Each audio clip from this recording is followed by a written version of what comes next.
Hello everybody. तो कैसे हो आप सभी लोग? आशा करती हूँ आप लोग अच्छे होंगे। बहुत से हमारे एस्पिरेंट ऐसे हैं जो वो ये नहीं जानते हैं कि अगर उन्होंने सीटेट दे दिया है तो क्या उनको यूपी टेट देना अनिवार्य है। बहुत से लोग इसी कन्फ्यूजन में हैं। 100 में से 90% लोग यही नहीं जानते हैं कि उन लोगों को सीटेट हो गया है तो यूपी टेट देना ज़रूरी है या नहीं ज़रूरी है, सीटेट से ही काम चल जाएगा।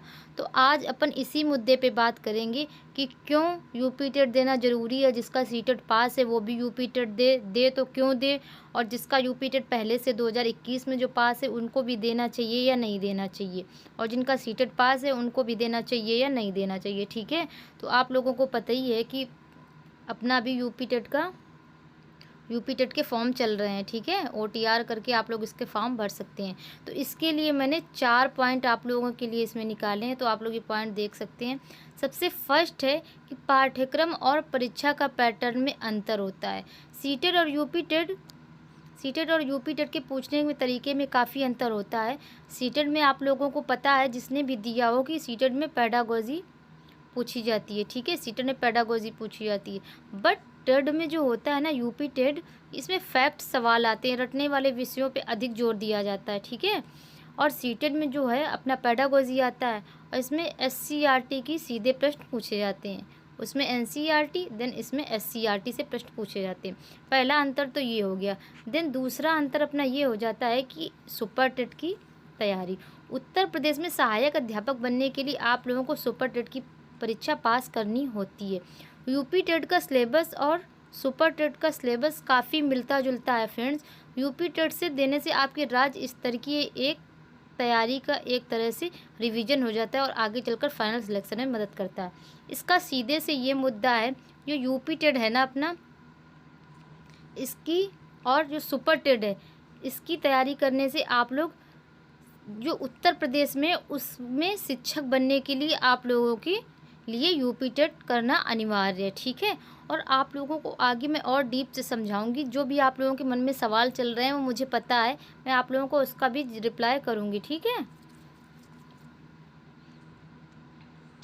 थर्ड अपना हो गया ये राज्य सरकार की प्राथमिकता। ठीक है, हालांकि नियम के अनुसार सीटेट हर राज्य में मान्य है। ठीक है, लेकिन उत्तर प्रदेश की भर्तियों में कभी कभी नियमों में बदलाव और कोर्ट केस की स्थिति में यूपी टेट पास कर होना एक सुरक्षित विकल्प है।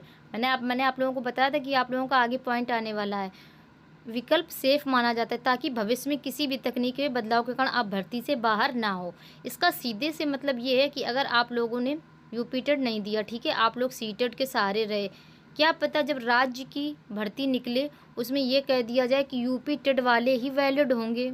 ठीक है, जिसने सीटेट दिया है वो वैलिड नहीं होगा, क्योंकि आप लोगों को ये अच्छे से पता है कि जो अपना सीटेट होता है ना, वो केंद्र सरकार के लिए वैलिड होता है। मैं आगे इस मुद्दे पे बात करूंगी। अपना फोर्थ पॉइंट समझ लेती हूँ मैं, कॉन्फिडेंस और अभ्यास। राज्य स्तर की परीक्षा देने से आपको उत्तर प्रदेश के अन्य उम्मीदवारों के बीच अपनी रैंक और तैयारी के स्तर का सही अंदाज़ा मिल जाता है। ठीक है, क्या सीटेट और यूपी टेट देना, सीटेट के बाद यूपी टेट देना अनिवार्य है? तो ये बिल्कुल भी अनिवार्य नहीं है फ्रेंड्स। अगर आपने सीटेट पास कर लिया तो आप उत्तर प्रदेश के शिक्षक भर्ती सुपर टेट में बैठने के लिए पूरी तरह योग्य हैं। इन सिटी के नियमों के अनुसार सीटेट को राज्य की भर्ती में मान्य किया गया है। लेकिन फ्रेंड्स, मैं आप लोगों को अब इस मुद्दे पे बात कर लेती हूँ कि जिसका भी सीटेट पास है, ठीक है, उनको यूपी टेट देना चाहिए या नहीं देना चाहिए। इसमें मेरा विचार है कि आप लोगों को देना चाहिए। वो इसलिए देना चाहिए, अभी आप लोगों ने देखा होगा बीपीएससी है ना, बीपीएससी 4.0 आने वाला है।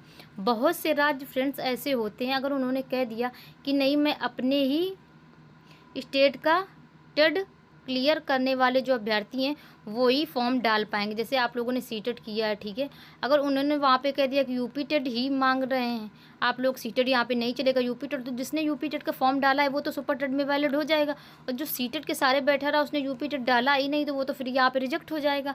और वैसे ही मुद्दा मैं आप लोगों को ये बताती हूँ, जैसे एमपी टेट वाला, जिसने भी एमपी टेट डाला है, अब एमपी टेट की जो वैकेंसी निकलेंगी ना, तो उसमें सिर्फ जिसने एमपी टेट पास किया है वही वैलिड होगा। ठीक, जिसने भी एमपी टेट पास किया है ना वही वैलिड होगा, और जिसने भी, जैसे एमपी टेट जिसने पास नहीं किया है, ठीक है, उसका सीटेट पास है, अगर उस स्टेट के उसमें लागू हो गया कि जो एमपी टेट किए हैं वही एमपी टेट की भर्तियों में फॉर्म डाल सकता है, सीटेड वाला वैलिड नहीं होगा, तो आप लोग क्या करेंगे?